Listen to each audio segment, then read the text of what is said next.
Welcome back to the BCIT Passive House video series. In this episode, we're going to be looking at the Passive House principles as it applies to the foundation. This will include air tightness, super insulation, and reducing thermal bridges. So if you're ready to start, let's begin.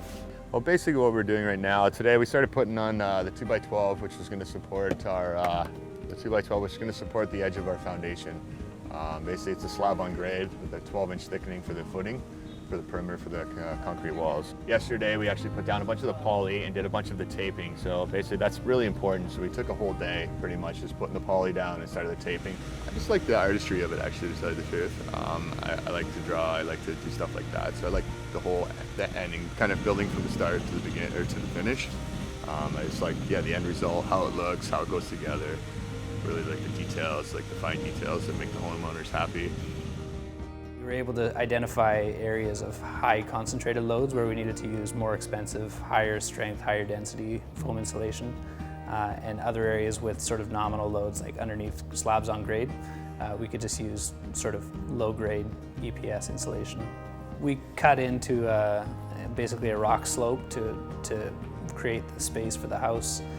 So part of the ground floor is below grade, part of it comes out roughly at grade. So it was a retaining wall design, but nothing particularly onerous from a structural standpoint. Yeah. We also wanted to make sure that we had a solid base to work from. For that reason, we decided to build concrete for the foundations and the first level. So we had some more flexibility in what we could do up until that first level. It also helped us with the lateral design. There's some retaining walls below grade up until level 2. Because we had insulation underneath the concrete foundation, we had to transfer all the gravity loads out through that insulation, and it required a bit more of a detailed analysis, taking into account the stiffness of the foundation and understanding where those loads go. We extended the concrete level on level 1 out about 12 feet, cantilevering out towards the ocean. In here is not really quite finished yet, but all through here we actually primed the poly to the wall, and then we reprimed the poly and put the Supreme over top. And basically that creates a seal for our vapor barrier, right? That'll go around the entire envelope.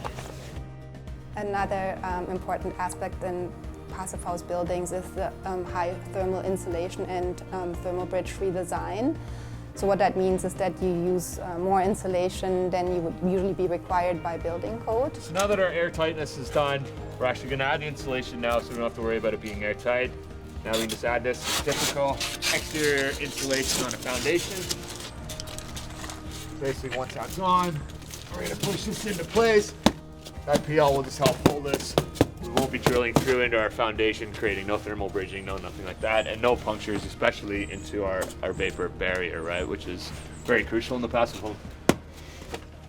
We hope you enjoyed this episode, learning about super insulation, creating a nice airtight membrane, as well as reducing thermal bridges. In our next episode, we'll apply the Passive House principles to the framing stage. If you've enjoyed this video, please give us a like and share it with your network.